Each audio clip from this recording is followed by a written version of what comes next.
നമ്മുടെ പ്രധാനമന്ത്രി ലോകത്തിന്റെ ഗുരുജിയായിട്ടൊക്കെ അറിയാൻ ആഗ്രഹിച്ചതിന് വേണ്ടി ഉലകം ചുറ്റും മന്നവരായിട്ട് ഇങ്ങനെ അറിയപ്പെട്ട സമയത്താണ് യുദ്ധമുണ്ടായത്. അതുകൊണ്ട് തന്നെ ഈ ഗുരുജിയുടെ വാക്കുകൾക്ക് വേണ്ടി ലോകം മുഴുവൻ കാലത്തെങ്കിലും ഗുരുജി നിശബ്ദത പാലിച്ചു എന്നുള്ളതാണ് ഇന്ത്യയെക്കുറിച്ചുള്ള ഒരു അപഹാസ്യമായിട്ട് ലോകം കണക്കാക്കൊണ്ടിരിക്കുന്നത്. നമ്മള് ഈ ഗോമൂത്രത്തിൽ നിന്നും ചാണകത്തിൽ നിന്നൊക്കെ എങ്ങനെ വൈദ്യുതി ഉൽപ്പാദിപ്പിക്കാമെന്നുള്ള ഗവേഷണത്തിലൊക്കെയാണ്. എന്നാൽ ഉയർന്നു വരുന്ന മഹാശക്തി എന്ന നിലയിൽ കൂടുതൽ സജീവ നയതന്ത്ര ഇടപെടലിന് അവസരം ഉണ്ടായിരുന്നുവെന്നും അത് ഉപയോഗിച്ചില്ല എന്നും ചരിത്രകാരന്മാർ കൃത്യമായിട്ട് രേഖപ്പെടുത്തി വെക്കും. 21ാം നൂറ്റാണ്ടിൽ യുദ്ധങ്ങൾ അതിർത്തികളിൽ മാത്രം നടക്കുന്ന ഒന്നല്ല എന്ന് നമ്മൾ അറിയണം. ഈ പ്രതിസന്ധിയിൽ ഇന്ത്യ വലിയ നഷ്ടങ്ങൾ ഒഴിവാക്കിയെങ്കിലും ഭാവിയിൽ ഒരു ആഗോള ശക്തിയായി മാറണമെങ്കിൽ പ്രതികരിക്കുന്ന രാജ്യം എന്നതിൽ നിന്ന് സംഭവങ്ങളെ നമുക്കറിയാവുന്ന പോലെ ഇറാൻ അമേരിക്ക സംഘർഷം ഒരു അയവ് വന്നിരിക്കുകയാണ്. നമ്മളെല്ലാം ഒന്ന് ദീർഘശ്വാസം വിടുവാൻ അത് മുഖാന്തരമായി തീർന്നിട്ടുണ്ട്. എന്നാൽ ഇന്ത്യക്ക് ഇത് മുഖാന്തരം ചില ദോഷങ്ങൾ സംഭവിച്ചിട്ടുണ്ട്. ഇതിനോടിടയ്ക്ക് അന്താരാഷ്ട്ര പ്രതിച്ഛായയിൽ വളരെയധികം വെല്ലുവിളികൾ നേരിടേണ്ടി വന്ന ഒരു രാഷ്ട്രമാണ് നമ്മുടേത്. മുമ്പോട്ടുള്ള വഴിയെക്കുറിച്ച് നമ്മൾ കൃത്യമായി വിശകലനം ചെയ്ത് മാത്രമേ ഇനി മുന്നോട്ട് പോകാൻ കഴിയുള്ളൂ എന്നതിന് യാതൊരു സംശയമില്ല. നമുക്കറിയാവുന്ന പോലെ 2026 ഇറാൻ അമേരിക്ക സംഘർഷവും അതിനെ ചുറ്റിപ്പറ്റിയുള്ള മധ്യപൂർവേഷ്യൻ പ്രതിസന്ധിയും നേരിട്ട് യുദ്ധത്തിൽ പങ്കാളികളല്ലാത്ത ഇന്ത്യക്ക് പോലും നിരവധി സാമ്പത്തിക നയതന്ത്ര സുരക്ഷാ വെല്ലുവിളികൾ സൃഷ്ടിച്ചു എന്നതിന് യാതൊരു സംശയമില്ല. ലോകത്തിലെ 5ാമത്തെ വലിയ സമ്പദ് വ്യവസ്ഥയും ഏറ്റവും വലിയ എണ്ണ ഇറക്കുമതിക്കാരിൽ ഒരാളുമായ ഇന്ത്യക്ക് ഈ പ്രതിസന്ധിയുടെ ആഘാതം ഗണ്യമായിരുന്നു എന്നത് നമുക്കൊക്കെ നന്നായിട്ടറിയാം. ഒന്നാമതായിട്ട് ഇന്ത്യ നേരിട്ട സാമ്പത്തിക ആഘാതങ്ങൾ. എണ്ണവില വർധന. ഇന്ത്യയുടെ എണ്ണ ആവശ്യത്തിൽ 85% ഇറക്കുമതിയിലാണ് നമ്മൾ ഓരോരുത്തരും ആശ്രയിക്കുന്നതിന് നമുക്കൊക്കെ വളരെ സങ്കടകരമായ കാര്യം തന്നെയാണ്. മധ്യപൂർവേഷ്യയിലെ സംഘർഷം രൂക്ഷമായപ്പോൾ ക്രൂഡ് ഓയിൽ വില ഉയരുകയും ഇന്ത്യയുടെ ഇറക്കുമതി ബിൽ വർദ്ധിക്കുകയും ചെയ്യുകയുണ്ടായി. ഇതിന്റെ പ്രത്യാഘാതങ്ങൾ എന്ന് പറയുന്നത് പെട്രോൾ, ഡീസൽ വില വർധനയുടെ ഭീഷണി, ഗതാഗത ചെലവ് വർദ്ധിക്കൽ, ഭക്ഷ്യവസ്തുക്കളുടെ വിലക്കയറ്റവും പണപ്പെരുപ്പ സമ്മർദ്ദവും. മാത്രമല്ല, $1 എണ്ണവില വർദ്ധിച്ചാൽ ഇന്ത്യക്ക് കോടിക്കണക്കിന് ഡോളറിന്റെ അധിക ചെലവ് വരുമെന്ന് സാമ്പത്തിക വിദഗ്ധന്മാരെല്ലാം തന്നെ ചൂണ്ടിക്കാണിച്ചിട്ടുണ്ട്. അതേപോലെ തന്നെ നമ്മുടെ രൂപയുടെ മൂല്യത്തകർച്ച. ചരിത്രത്തിലെ ആദ്യമായിട്ട് നമ്മൾ 95 രൂപയ്ക്ക് മുകളിലേക്ക് കൂപ്പുകുത്തുവാൻ തക്കോണം ഇടയായിത്തീർന്നു. അപ്പോൾ ഈ രൂപയുടെ മൂല്യത്തകർച്ച പ്രതിസന്ധി രൂക്ഷമായപ്പോൾ നിക്ഷേപകര് സുരക്ഷിത വിപണികളിലേക്ക് മാറുകയും ചെയ്തു. അതിന്റെ ഫലമായിട്ട് ഡോളറിനെതിരെ രൂപ ദുർബലമാകുകയും വിദേശ നിക്ഷേപ ഒഴുക്ക് കുറഞ്ഞ് ഇറക്കുമതി ചെലവ് വർദ്ധിക്കുകയും ചെയ്തു എന്നുള്ളതാണ് നമ്മൾ അഭിമുഖീകരിച്ച ഏറ്റവും വലിയ പ്രതിസന്ധി. രണ്ടാമതായിട്ട് ഇന്ത്യയുടെ സുരക്ഷ ആശങ്കകൾ. ഗൾഫ് രാജ്യങ്ങളിലെ ഇന്ത്യൻ പ്രവാസികൾ മധ്യപൂർവേഷ്യയിൽ ഏകദേശം 90 ലക്ഷത്തിലധികം ഇന്ത്യക്കാരെ ജോലി ചെയ്യുന്നു എന്നുള്ളത് നമുക്കറിയാം.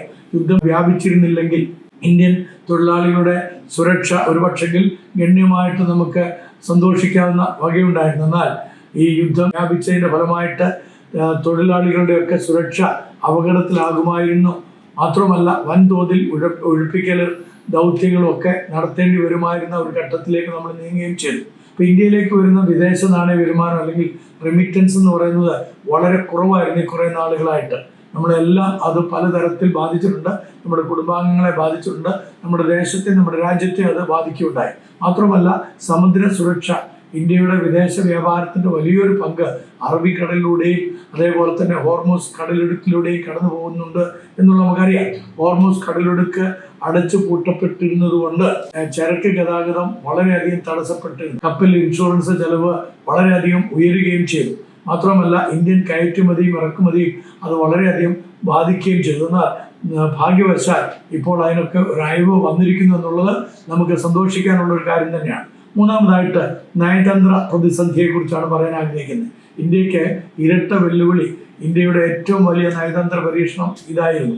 ഒരു വശത്ത് അമേരിക്ക പ്രതിരോധ സഹകരണം, സാങ്കേതിക പങ്കാളിത്തം, അതുപോലെ തന്നെ ക്വാഡ് സഖ്യം, വ്യാപാര ബന്ധങ്ങൾ. മറുവശത്ത് ഇറാൻ ചബഹാർ പ്രമുഖ പദ്ധതി, മധ്യേഷ്യയിലേക്കുള്ള പ്രവേശനം, ഊർജ സഹകരണം.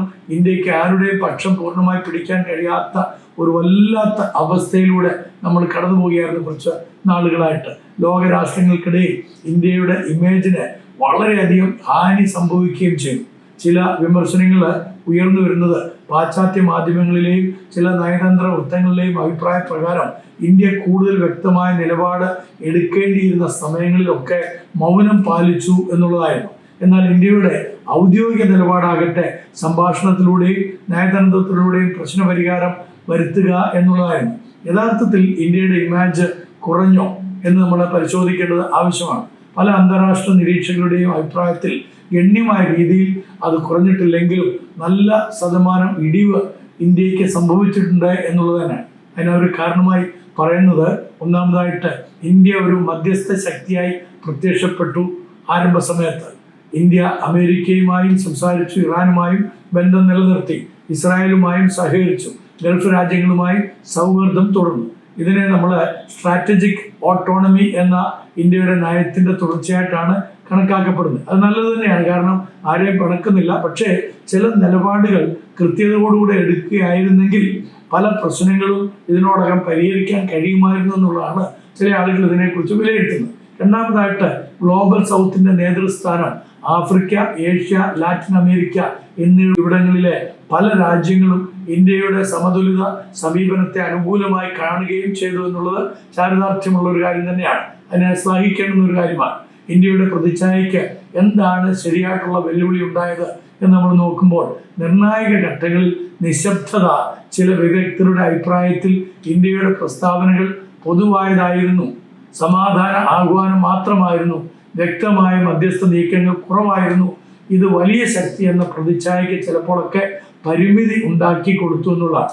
പ്രത്യേകിച്ച് നമ്മുടെ പ്രധാനമന്ത്രിജി ലോകത്തിന്റെ ഗുരുജിയായിട്ടൊക്കെ അറിയാൻ ആഗ്രഹിച്ചതിനു വേണ്ടി ഉലകം ചുറ്റും മന്നവനായിട്ട് ഇങ്ങനെ അറിയപ്പെട്ട സമയത്താണ് യുദ്ധമുണ്ടായത്. അതുകൊണ്ട് തന്നെ ഈ ഗുരുജിയുടെ വാക്കുകൾക്ക് വേണ്ടി ലോകം മുഴുവനും കാതോർത്തെങ്കിലും ഗുരുജി നിശബ്ദത പാലിച്ചു എന്നുള്ളതാണ് ഇന്ത്യയെക്കുറിച്ചുള്ള ഒരു അപഹാസ്യമായിട്ട് ലോകം കണക്കാക്കിക്കൊണ്ടിരിക്കുന്നത്. എന്നാൽ ഇതിന് എന്താണ് ഇനി പരിഹാരമായിട്ടുള്ളത് എന്ന് നമുക്കൊന്ന് നോക്കാം.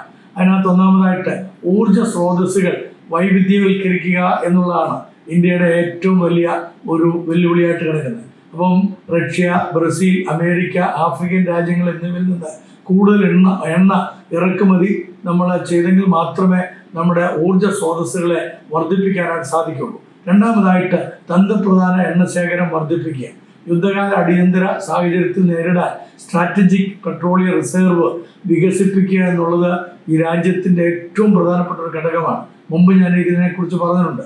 നമ്മുടെ രാഷ്ട്രീയ നേതാക്കന്മാർ ഇതിനെക്കുറിച്ച് എന്തുകൊണ്ട് ചിന്തിക്കുന്നില്ല എന്ന് ചോദിച്ചു കഴിഞ്ഞാൽ അത് പ്രിസർവ് ചെയ്യാനായിട്ട് നമുക്ക് ഗണ്യമായി കഴിയുകയില്ല എന്നുള്ള ഒരു മുടന്ത ന്യായമാണ് പറയുന്നത്. പ്രത്യേകിച്ച് ഇന്നത്തെ ഈ അത്യാധുനിക പോസ്റ്റ് മോഡേൺ യുഗത്തിൽ നമ്മൾ അതിന് ഓൾട്ടർനേറ്റീവായിട്ട് എന്തെല്ലാം കണ്ടെത്തണമോ അത് കണ്ടെത്താൻ തക്കവണ്ണം നമ്മൾ മനസ്സ് കാണിക്കുക എന്നുള്ളതാണ് വേണ്ടത്.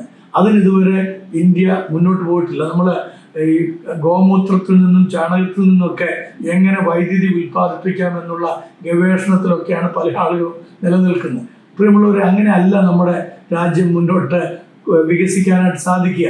അതിന് സയൻറ്റിഫിക് ആയിട്ടുള്ള ഒരുപാട് പഠനങ്ങൾ ആവശ്യമുണ്ട്. പക്ഷെ സംഭവിക്കുന്ന എന്താണ്, നമ്മുടെ ഹ്യൂമൻ റിസോഴ്സസ്, ഹ്യൂമൻ ശക്തികളെല്ലാം തന്നെ മറ്റുള്ള രാജ്യങ്ങളിലേക്ക് കുടിയേറുകയാണ്, ചേക്കേറുകയാണ്. അപ്പോൾ അതിനൊരു തടസ്സം വെക്കാനായിട്ട്, അതിനൊന്ന് തടഞ്ഞ് രാജ്യത്തിൻ്റെ പുരോഗതിക്ക് വേണ്ടി അവരെ വികസിപ്പിക്കുവാൻ വേണ്ടുന്ന ക്രമീകൃതമായിട്ടുള്ള കാര്യങ്ങൾ ഭാരത സർക്കാരിൽ നിന്ന് ഉണ്ടാകുന്നില്ല, ഇന്ത്യൻ സർക്കാരിൽ നിന്ന് ഉണ്ടാകുന്നില്ലെന്നുള്ളത് വളരെ അപകടകരമായിട്ടുള്ള ഒരു കാര്യം തന്നെയാണ്. അതിനെക്കുറിച്ച് നമ്മൾ കൂടുതൽ ഗൗരവത്തോടുകൂടെ കാണുകയും ചർച്ച ചെയ്യുകയും ചെയ്യുന്നതായ ഒരു കാര്യമാണ്. ഇനി മൂന്നാമതായിട്ട് സമാധാന മധ്യസ്ഥ ശക്തിയായിട്ട് നമ്മൾക്ക് ഉയരാൻ സാധിക്കണം. ഇന്ത്യയെക്കുറിച്ച് ലോകരാഷ്ട്രങ്ങൾക്ക് വലിയൊരു പ്രതീക്ഷയുണ്ട്. പ്രത്യേകിച്ച് ഇറാനുമായിട്ടൊക്കെ നല്ല സൗഹൃദ ബന്ധത്തിൽ കഴിയുന്ന ഇന്ത്യക്ക് ഇന്ത്യയുടെ ഒരു നിലപാട് അനുസരിച്ച് പല രാജ്യങ്ങളെയും നിലയ്ക്ക് നിർത്താൻ തക്കവണ്ണം സാധിക്കും എന്നത് വളരെ സന്തുഷ്ടകരമായ ഒരു കാര്യമാണ്. എന്നാൽ സംഘർഷപക്ഷങ്ങൾക്കിടയിൽ ചർച്ചകൾക്ക് വേദിയാകുക, നയതന്ത്ര ഇടപാടുകൾ വർദ്ധിപ്പിക്കുക, ഐക്യരാഷ്ട്ര സഭയിൽ കൂടുതൽ സജീവമാകുക എന്ന നിലയിലേക്ക് ഇന്ത്യ വളരേണ്ടതായിരുന്നു ഇതിനോടകം, പ്രത്യേകിച്ച് ഈ ഒരു കാലഘട്ടത്തിൽ. എന്നാൽ അതിന് നമുക്ക് സാധിച്ചില്ല എന്നുള്ളത് നമ്മുടെ ഏറ്റവും വലിയൊരു ബലഹീനതയായി തന്നെ കാണാം. ഞാനൊരു സ്വയം വിമർശനത്തിന് വേണ്ടി പറയുകയാണ്, അല്ലാതെ നമ്മുടെ പ്രധാനമന്ത്രിജിയോ നമ്മുടെ രാജ്യത്തെയോ കൊച്ചാക്കാനായിട്ടല്ല. നമുക്ക് ഉയരേണ്ടുന്നതായ പല മേഖലകളിലും നമ്മൾ താണുപോയി എന്നുള്ളതാണ് നമ്മളെ തന്നെ കൊച്ചാക്കി മറ്റുള്ളവരുടെ മുമ്പാകെ അവതരിപ്പിക്കാൻ ഇടയായിത്തീർന്നത്. ഒരു പക്ഷെങ്കിൽ ഈ കാലഘട്ടത്തിൽ ഇന്ത്യ അത്തരം ഒരു നിലപാടെടുക്കുകയും അതേപോലെ തന്നെ ഐക്യരാഷ്ട്ര സഭയിലൊക്കെ നമ്മൾ കൂടുതൽ സജീവമായിട്ട് ഈ വാറിനെ സംബന്ധിച്ചുള്ള ചർച്ചകൾക്ക് മുൻകൈ എടുത്ത് അതിന് നേതൃത്വം കൊടുക്കുകയൊക്കെ ചെയ്തിരുന്നെങ്കിൽ ഒരുപക്ഷെ ലോക രാഷ്ട്രങ്ങൾക്ക് മുമ്പിൽ നമുക്ക് കുറച്ചും കൂടെ തല ഉയർത്തി നിൽക്കാൻ കഴിയുന്ന ഒരു സാഹചര്യം ഉണ്ടാകുമായിരുന്നു. നാലാമതായിട്ട് ഇന്ത്യൻ മഹാസമുദ്ര സുരക്ഷ ശക്തമാക്കുക എന്നുള്ളത് വളരെ പ്രധാനപ്പെട്ട ഒരു കാര്യമാണ്.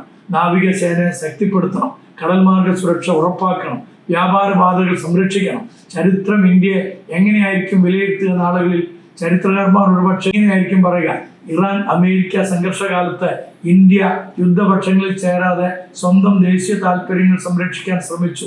അത് നല്ലതാണ് ഇന്ത്യയെ സംബന്ധിച്ച്, ദേശീയ താല്പര്യത്തെ സംബന്ധിച്ച്. പക്ഷേ ലോകരാഷ്ട്രങ്ങൾക്ക് മുമ്പാകെ നമുക്ക് ചെയ്യാനുള്ള ക്രിയേറ്റീവായിട്ടുള്ള പല കാര്യങ്ങളും ചെയ്യാൻ കഴിഞ്ഞില്ല എന്നുള്ളതാണ് ഏറ്റവും ഒരു അപഖ്യാതി ഉണ്ടാക്കാൻ കാരണം. എന്നാൽ ഉയർന്നു വരുന്ന മഹാശക്തി എന്ന നിലയിൽ കൂടുതൽ സജീവ നയതന്ത്ര ഇടപെടലിന് അവസരം ഉണ്ടായിരുന്നുവെന്നും അത് ഉപയോഗിച്ചില്ല എന്നും ചരിത്രകാരന്മാർ കൃത്യമായിട്ട് രേഖപ്പെടുത്തി വെക്കും.